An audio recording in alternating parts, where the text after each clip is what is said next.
सोचिए कि आप एक ऐसी कार चला रहे हो जिसमें एक छुपी हुई डिजाइन की खराबी है। जब भी आप ब्रेक लगाते हैं, कार रुकने के बजाय पहले तेज हो जाती है और फिर धीरे धीरे रुकती है। अब कल्पना कीजिए कि इंजीनियरों का एक ग्रुप इस कार पर टेस्ट करना चाहता है।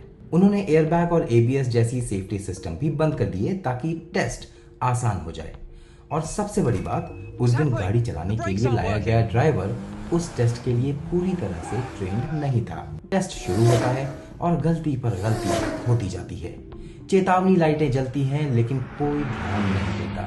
गाड़ी बेकाबू होकर पहाड़ी से नीचे जाती है, ब्रेक लगाने पर और तेज हो जाती है और आखिरकार टकराकर ब्लास्ट हो जाता है। ये कहानी सिर्फ कार की नहीं है, यही कहानी चेरनोबिल न्यूक्लियर प्लांट की भी है। 26 अप्रैल 1986 की रात तब के सोवियत यूनियन के यूक्रेन में चेरनोबिल न्यूक्लियर प्लांट के रिएक्टर नंबर 4 में एक्सप्लोजन हो गया।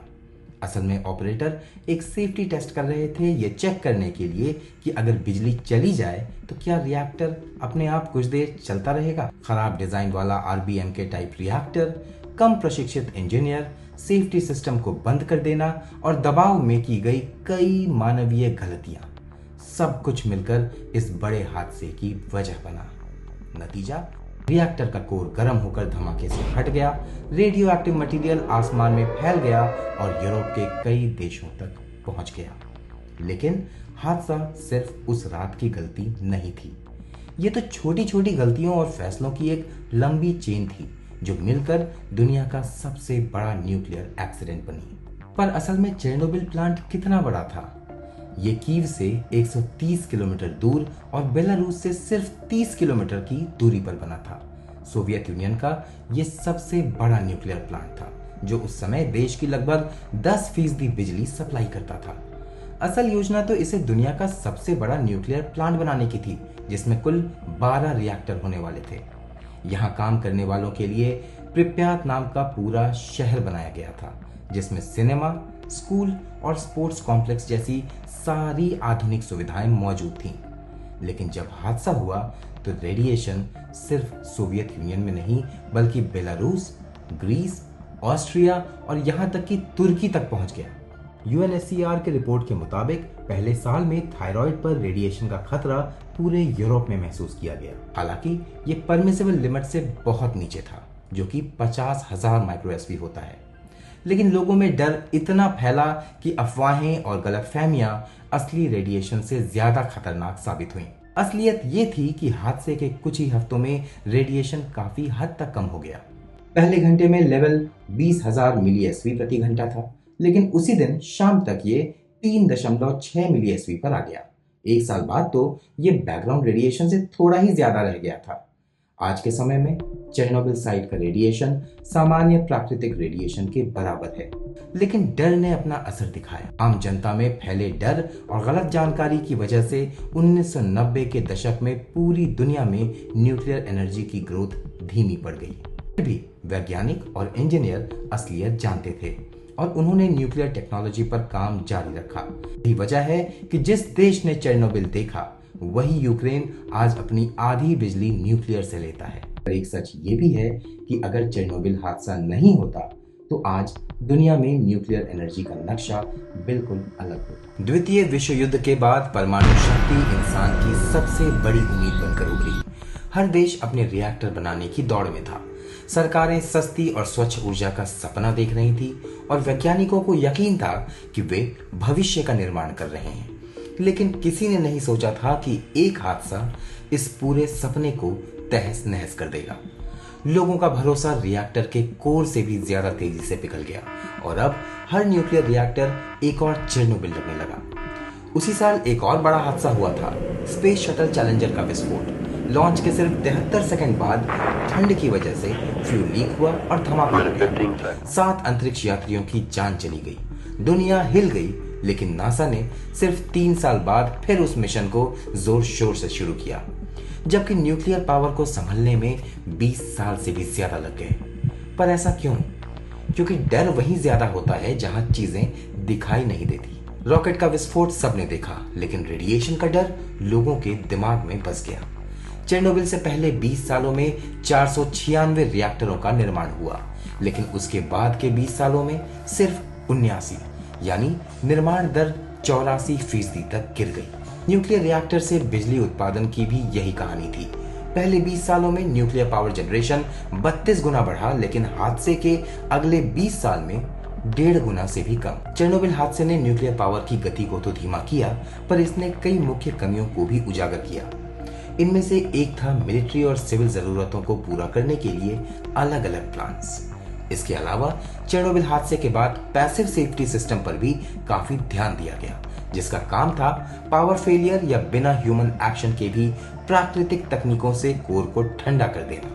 कंटेनमेंट पर भी ध्यान दिया गया ताकि अगर कोई एक्सीडेंट हो भी जाए तो रेडियो एक्टिव मटेरियल हवा में न फैले। इस हादसे ने दुनिया को यह भी सिखाया कि सुरक्षा सिर्फ तकनीक की नहीं, भरोसे की भी होती है, क्योंकि साइंस सिर्फ थ्योरी पर नहीं, धारणा पर भी टिका होता है, क्योंकि डर से ज्यादा तेज कुछ नहीं फैलता। जैसा हरिवंश राय बच्चन ने लिखा था, रास्ते का एक कांटा पांव का दिल चीर देता, रक्त की 2 बूंद गिरती, एक दुनिया डूब जाती।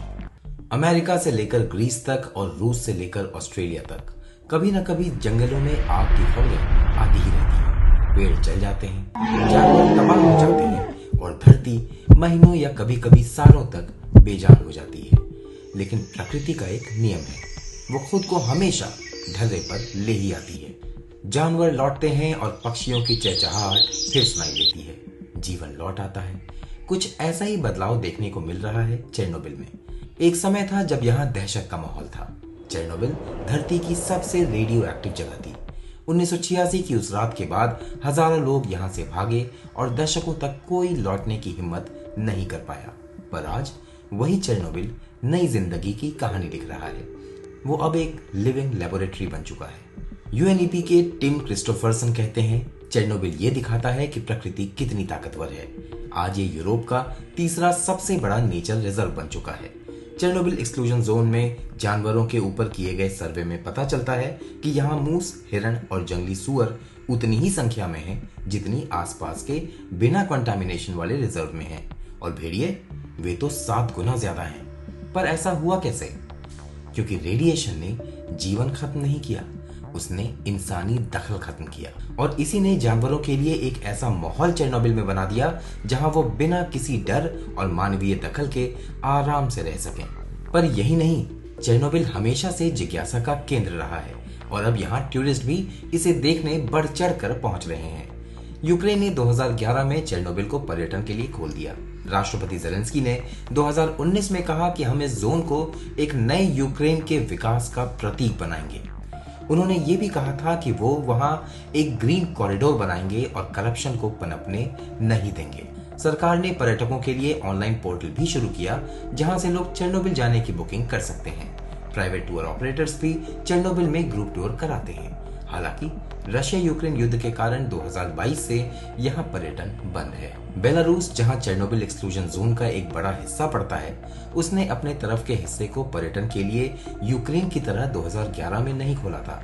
पर देर सवेर उसे भी ये एहसास हुआ कि ये एक अच्छा बिजनेस बन सकता है। एनाटोली बोंडारेंको, जो कि हेड हैं खोइंगी डिस्ट्रिक्ट की, जहां चेरनोबिल एक्सक्लूजन जोन का हिस्सा पड़ता है, उन्होंने कहा था कि यूक्रेन ने 2011 में अपने हिस्से के चेरनोबिल और प्रिप्यात शहरों को, साथ ही एक्सक्लूजन जोन के हिस्से को भी पर्यटकों के लिए खोल दिया था, लेकिन हमने अपने रिजर्व के हिस्से को व्यावसायिक बनाने की जल्दी नहीं की। फिर भी चेरनोबिल पर्यटन बेलारूस के लिए भी आय का एक अच्छा स्रोत बन सकता है। इसी के बाद नवंबर 2018 में बेलारूस ने अपने हिस्से के exclusion zone Pelosi state radio ecological reserve को ग्रुप टूर के लिए खोल दिया। अब यहाँ आने वाले पर्यटक मधुमक्खी और घोड़े के फार्म, बाइसन और अबैंडन्ड गांवों के आसपास सैर कर सकते हैं। 2017 में चेरनोबिल एक्सक्लूजन जोन में कुल 46,136 सैलानी आए थे। 2018 में 71,869 और 2019 में ये संख्या 1,24,000 तक पहुंच गई। यहाँ तक कि कोविड लॉकडाउन में भी 36,450 लोग यहाँ पहुंचे थे, जो कि 2021 में बढ़कर 73,086 हो गया था। लेकिन चेरनोबिल की कहानी सिर्फ जानवरों और सैलानियों तक सीमित नहीं है। अब यहाँ निवेशक और उद्योग भी लौट रहे हैं। 2017 में 2 चीनी कंपनियों ने 1 गीगावाट सोलर प्लांट लगाने की घोषणा की थी।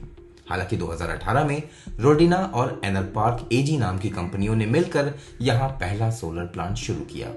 ये दोनों यूक्रेनियन और जर्मन कंपनियां हैं। 1.5 हेक्टेयर से भी ज्यादा में फैला ये प्लांट हर साल 1 गीगावाट घंटे बिजली पैदा करता है। इसके अलावा अब एक और जर्मन कंपनी नोटस एनर्जी यहां 1 गीगावाट की विंड एनर्जी प्लांट बना रही है, जो कीव और आसपास के 8 लाख घरों में बिजली पहुंचाएगी।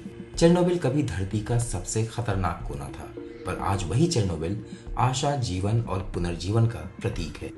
जहां से इंसान और जानवर भाग गए थे, वहां अब जीवन वापस आ रहा है।